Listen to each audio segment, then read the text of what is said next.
نحمده ونصلي على رسوله الكريم اما بعد فاعوذ بالله من الشيطان الرجيم بسم الله الرحمن الرحيم رب اشرح لي صدري ويسر لي امري واحلل عقدة من لساني يفقهوا قولي السلام علیکم ورحمۃ اللہ وبرکاتہ۔ آج کا ہمارا ٹاپک ہے تہجد کی نماز کی فضیلت یا اس کی اہمیت۔ اس ٹاپک میں ہم تہجد کی نماز کی فضیلت، اس کی ٹائمنگ، اس کی رکعات اور اس کے پڑھنے کے طریقے کون کون سے ہیں وہ سب ڈسکس کریں گے۔ قرآن پاک میں اللہ تعالیٰ تہجد کی نماز کی فضیلت بیان کرتے ہوئے فرماتے ہیں، بے شک رات کی نماز پڑھنا اس سے بہادری آتی ہے اور شجاعت آتی ہے، اور دوسرا فائدہ، اور بات میں اتنی پختگی آتی ہے کہ کوئی دوسرا بات کی کاٹ نہیں کر سکتا۔ اسی طریقے سے تہجد والوں کے خلاف کوئی انسان بول نہیں سکتا۔ ایک اور جگہ سورہ بنی اسرائیل میں اللہ تعالیٰ فرماتے ہیں، اور رات کی نماز یعنی تہجد کو پڑھو، یہ آپ صلی اللہ علیہ وسلم کے لیے نفل ہے، ہو سکتا ہے اللہ اس کے ذریعے آپ کو مقام محمود تک پہنچا دے۔ اور ایک اور جگہ سورہ بنی اسرائیل ہی میں آتا ہے، بے شک اللہ سے ڈرنے والے لوگ باغوں اور چشموں میں ہوں گے، وہاں ان نعمتوں کو پائیں گے جو ان کا رب ان کو دے گا، بے شک وہ اس سے پہلے نیکوکار تھے اور وہ راتوں کو بہت کم سوتے تھے اور سحر کے وقت اللہ تعالیٰ سے بخشش طلب کیا کرتے تھے۔ اسی طریقے سے ایک اور جگہ اللہ تعالیٰ قرآن پاک میں فرماتے ہیں، کیا یہ بہتر ہے یا وہ شخص جو رات کی گھڑیوں میں سجدہ اور قیام کرتے ہوئے اللہ کی عبادت کرنے والا ہے، آخرت سے ڈرتا ہے اور اپنے رب کی رحمت کی امید رکھتا ہے۔ کہہ دو، کیا برابر ہیں وہ لوگ جو جانتے ہیں اور جو نہیں جانتے؟ بس نصیحت تو عقل والے ہی قبول کرتے ہیں۔ اسی طرح سورہ فرقان کی آیت بھی ہے، اس میں بھی اللہ تعالیٰ فرماتے ہیں، ان لوگوں کو جزا میں بالا خانہ دیا جائے گا اس لیے کہ انہوں نے صبر کیا، اس میں ان کا استقبال زندگی کی دعا اور سلام کے ساتھ کیا جائے گا، وہ ہمیشہ اس میں رہنے والے ہیں اور وہ ٹھہرنے اور رہنے کی بہت ہی اچھی جگہ ہے۔ اور ایک اور جگہ اللہ تعالیٰ قرآن میں فرماتے ہیں، وہ لوگ جو اپنے رب کے لیے سجدہ کرتے ہیں اور قیام کرتے ہوئے رات گزارتے ہیں، کہتے ہیں، اے ہمارے رب ہم سے جہنم کا عذاب پھیر دے، بے شک اس کا عذاب ہمیشہ چمٹ جانے والا ہے۔ اسی طرح تہجد کا پڑھنا جنت میں جانے والوں کی صفات میں سے بھی ایک صفت ہے۔ حدیث میں آتا ہے کہ رات کی نماز کو لازم پکڑ لو، کیوں؟ کیونکہ یہ قربت کی نشانی، یعنی جو شخص اللہ کے جتنے قریب ہوتا ہے وہ تہجد کی نماز اتنی پڑھتا ہے۔ رات کی نماز کو لازم پکڑ لو، یہ قربت کی نشانی ہے، یہ انبیاء علیہ السلام کا طریقہ ہے اور صلحاء کا طریقہ بھی ہے۔ اس سے گناہ معاف ہوتے ہیں، بلکہ انسان گناہ سے بچ جاتا ہے اور جسم کی بیماریاں اللہ تعالیٰ ختم کر دیتے ہیں۔ یعنی اس حدیث میں کتنی اللہ تعالیٰ نے تہجد کی نماز کے فضائل بتائے کہ یہ اللہ کی قربت کی نشانی ہے، نبیوں اور صلحاء کا طریقہ ہے، اس سے گناہ معاف ہوتے ہیں، بلکہ انسان کو گناہ کے راستے بھی سمجھ نہیں آتے، انسان گناہ سے بچ جاتا ہے، اور اگر جسمانی کوئی بیماری ہے تو اللہ تعالیٰ وہ بھی دور فرما دیتے ہیں۔ اسی طرح حدیث میں آتا ہے کہ عشاء کی نماز کوئی باجماعت پڑھ لے، آدھی رات کی تہجد اس کے نامہ اعمال میں لکھ دی جاتی ہے، اور جو صبح کی نماز پڑھ لے اس کو اجر و ثواب تہجد کا بھی مل جاتا ہے، یعنی کہ آدھی رات عشاء کی نماز بھی باجماعت پڑھی اور فجر کی بھی پڑھی تو پوری رات کا عبادت کا اجر یعنی تہجد کا اجر مل جاتا ہے۔ ایک اور حدیث میں نبی صلی اللہ علیہ وسلم نے فرمایا، جو شخص رات کو سوتے وقت نیت کر لیتا ہے کہ صبح تہجد ادا کرنی ہے، دعا کر کے سوتا ہے، رات کو سونے کے اذکار کیے سو گیا، لیکن نیند کا غلبہ اتنا زیادہ تھا کہ اس کی فجر کے وقت ہی آنکھ کھلی، اذان کے وقت۔ اللہ تعالیٰ فرشتوں سے کہتے ہیں کہ اس کو بے شک نیند کا غلبہ تھا لیکن سلایا تو میں نے ہے، تم اس کا اجر و ثواب وہی لکھ دو جس چیز کی اس نے نیت کی تھی، بے شک نہیں پڑھی۔ اور رات کی تاریکی میں لوگ صدقہ کر رہے ہوتے ہیں تو یہ سویا رہا تو اس کی نیند کو صدقہ بنا کر اس کے نامہ اعمال میں لکھ دو۔ ایک اور جگہ آتا ہے، جو فجر کی نماز باجماعت پڑھتا ہے وہ اللہ کی امانت اور ضمانت میں ہوتا ہے، لوگوں اپنے ہاتھوں سے خود بخود اللہ کی ضمانت کو نہ توڑا کرو، فجر کی نماز باجماعت پڑھا کرو۔ صحیح مسلم کی ایک حدیث ہے کہ ایک صحابی نے حضرت محمد صلی اللہ علیہ وسلم سے پوچھا کہ فرض کے بعد کون سی نماز افضل ہے؟ تو نبی صلی اللہ علیہ وسلم نے فرمایا، آدھی رات کے بعد کی نماز یعنی تہجد۔ اور ایک اور جگہ پر آتا ہے کہ حدیث میں آتا ہے کہ ہر کس و ناقص مسلمان کو سلام کرو، لوگوں کو کھانا کھلاؤ، صلہ رحمی کرو اور راتوں کو اٹھ اٹھ کر نماز پڑھو جب لوگ سو رہے ہوں، اس طرح تم آرام سے جنت میں داخل ہو جاؤ گے۔ یہ سوال کس نے کیا تھا؟ یعنی حضرت ابو ہریرہ رضی اللہ تعالیٰ عنہ نے کیا تھا، اور انہوں نے آپ وسلم سے پوچھا تھا کہ جنت میں آرام سے کیسے داخل ہو جاؤں گا؟ تو اس کے جواب میں نبی صلی اللہ علیہ وسلم نے کیا فرمایا؟ ہر کس و ناقص یعنی کہ امیر غریب جس کو جانتے ہو یا نہیں جانتے سب کو سلام کرو، لوگوں کو کھانا کھلاؤ، صلہ رحمی کرو اور راتوں کو نمازیں پڑھو، آرام سے جنت میں داخل ہو جاؤ گے۔ یعنی جنت میں جانے کا ایک طریقہ یہ بھی ہے کہ تہجد کی نماز شروع کی جائے۔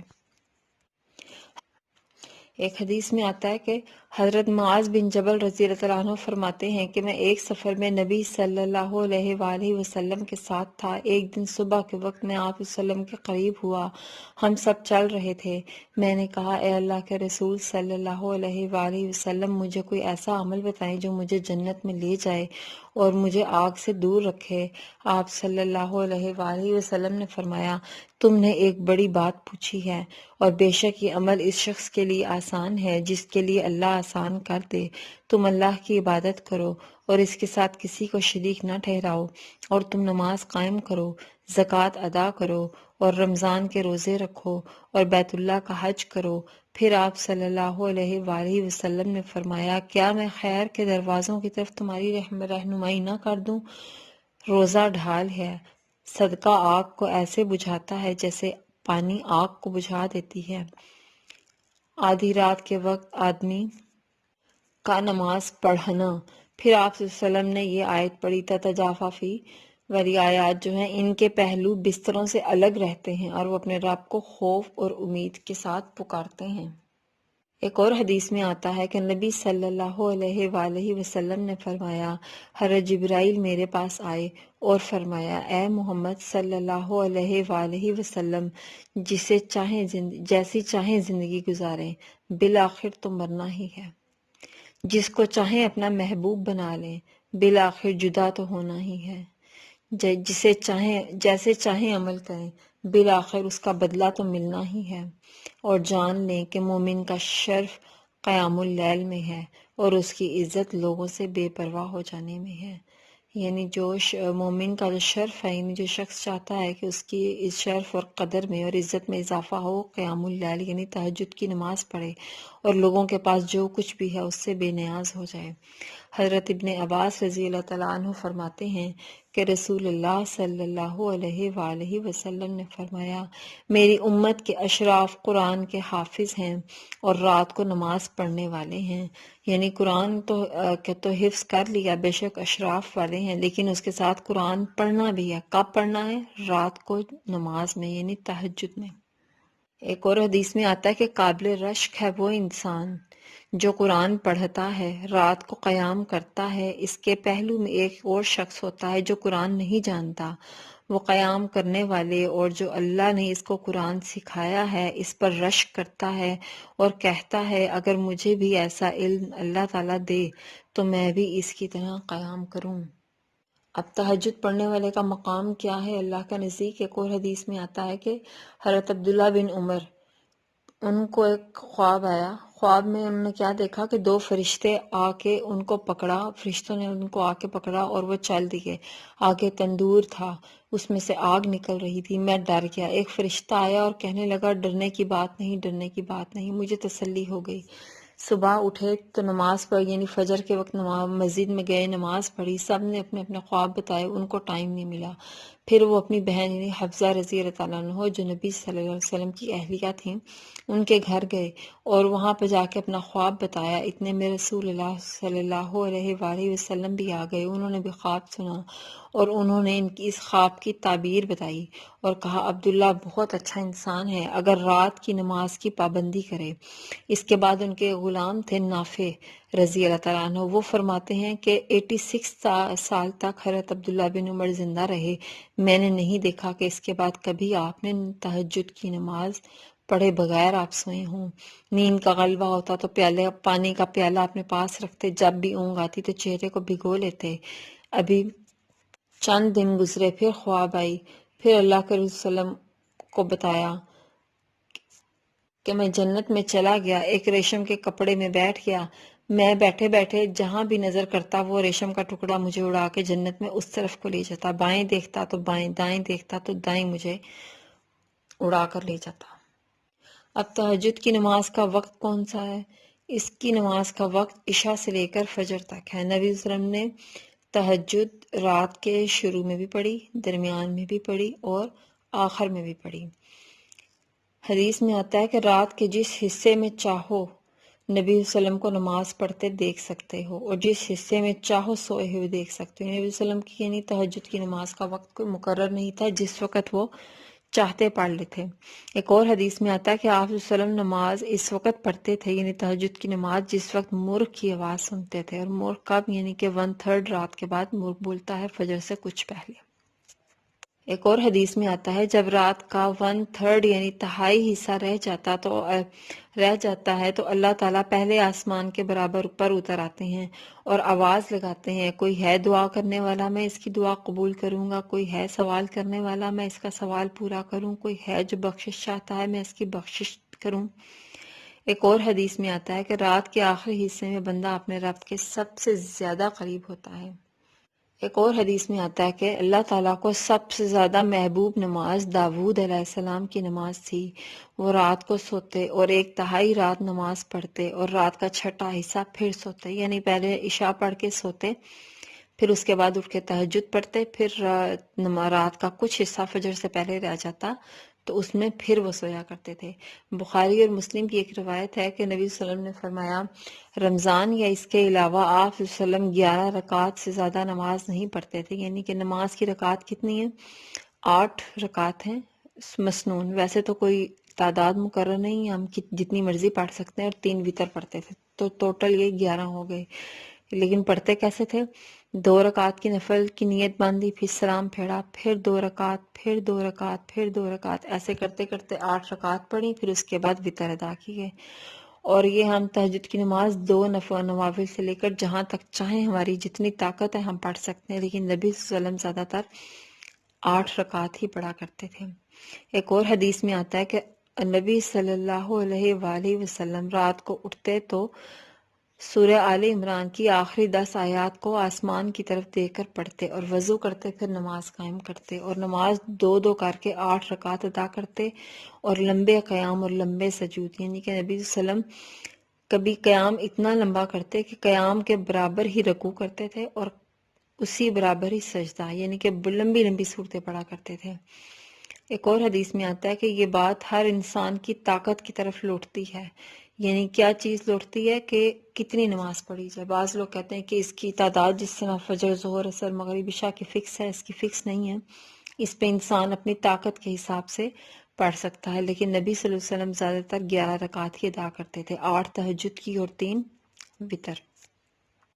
اب تہجد کی نماز کا طریقہ کیا، یعنی کون کون سے طریقے ایسے ہیں جن سے ہمیں تہجد کا اجر مل سکتا ہے یا ہم اس طریقے سے تہجد کی نماز پڑھ سکتے ہیں۔ ایک ہے کہ جماعت سے عشاء پڑھ لی، رات کو بے شک ہم سو گئے لیکن ہمیں آدھی رات قیام کا اجر مل جاتا ہے۔ صبح فجر با جماعت پڑھی تو اس کو بھی تہجد کا، یعنی کہ جو باقی آدھی رات میں رہ جاتی ہے اس کا اجر بھی مل جاتا ہے۔ اس طریقے سے ہمیں اس کی جو نیت بھی ہم کر لیتے، بے شک پڑھی نہیں جاتی، لیکن فجر اور عشاء با جماعت پڑھنے والوں کو بھی ساری رات قیام کا اجر مل جاتا ہے۔ اور اگلا طریقہ کیا ہے کہ جو بندہ رات کو قرآن پڑھتا ہے اور سو گیا، پھر وہ رات کو جاگ نہ سکا، یعنی تہجد کے لیے، اور صبح سورج نکلنے کے بعد، یعنی صبح فجر کی ٹائم اٹھا، اس نے نماز پڑھی، لیکن اب سورج نکل آیا ہے اور دن چڑھ گیا ہے، روشنی ہو گئی ہے، لیکن سورج نکلنے کے بعد اگر وہ 8 رکعتیں تہجد کی نیت سے پڑھ لیتا ہے تو اس شخص کو بھی تہجد ہی کا اجر ملے گا، یعنی اس کی یہ رکعت بھی تہجد ہی کنسیڈر ہوں گی۔ اور اس کے علاوہ جو رات کو تہجد کی نیت کر کے سوتا ہے، نیند کے غلبے کی وجہ سے صبح تک بیدار نہیں ہو سکتا، نیت کے مطابق فرشتوں کو حکم ہوتا ہے کہ رات کی تہجد کا اجر اس کے نامہ اعمال میں لکھ دیا جائے اور اس کی نیند کو صدقہ بنا کر اس کے نامہ اعمال میں لکھ دیا جائے۔ اور اسی طریقے سے ایک اور حدیث میں آتا ہے کہ وطر پڑھا کرو، جو وطر پڑھ کر سوتا ہے رب تعالیٰ اس کو بھی تہجد کا اجر یا تہجد کا ثواب اس کے نامہ اعمال میں لکھ دیتا ہے۔ بخاری اور مسلم کی ایک اور حدیث میں آتا ہے کہ رمضان ہو یا غیر رمضان، نبی صلی اللہ علیہ وسلم 11 سے زیادہ رکعات تہجد کی ادا نہیں کرتے تھے۔ اور کچھ لوگوں کے قول بھی ہیں، جیسے تہجد کے بارے میں کہتے ہیں کہ اللہ تعالیٰ کی لاڈلی نماز ہے، اللہ تعالیٰ سے اپنی ساری باتیں منوا لیتی ہے، دعاؤں کی قبولیت کا بھی یہ وقت ہوتا ہے۔ اللہ تعالیٰ آسمان دنیا پر آئے ہوتے ہیں، انسان کی آواز سنتے ہیں، اس کی اللہ تعالیٰ خود آواز دیتے ہیں کہ جو کوئی ہے دعائیں قبول کروانے والا، کوئی چاہے کسی کی کوئی حاجت ہے میں اس کی حاجت پوری کروں۔ تو انسان پوری دنیا سے کٹ کر اس وقت یکسو ہو کر، دن کے کاموں کی وجہ سے بھی انسان کبھی نہیں کٹ سکتا، تو اس ٹائم اللہ تعالیٰ سے انسان بالکل دنیا سے کٹ کر اپنی باتیں منوا سکتا ہے، اللہ تعالیٰ کے آگے دعائیں کر سکتا ہے، اللہ تعالیٰ کے آگے اپنی ضروریات رکھ سکتا ہے۔ تو اللہ تعالیٰ ہم سب کو تہجد گزار بنائے، تہجد کا عادی بنائے، آمین۔ سبحانک اللہم و بحمدک، نشہد ان لا الہ الا انت، نستغفرک و نتوب الیک۔ والسلام علیکم ورحمۃ اللہ وبرکاتہ۔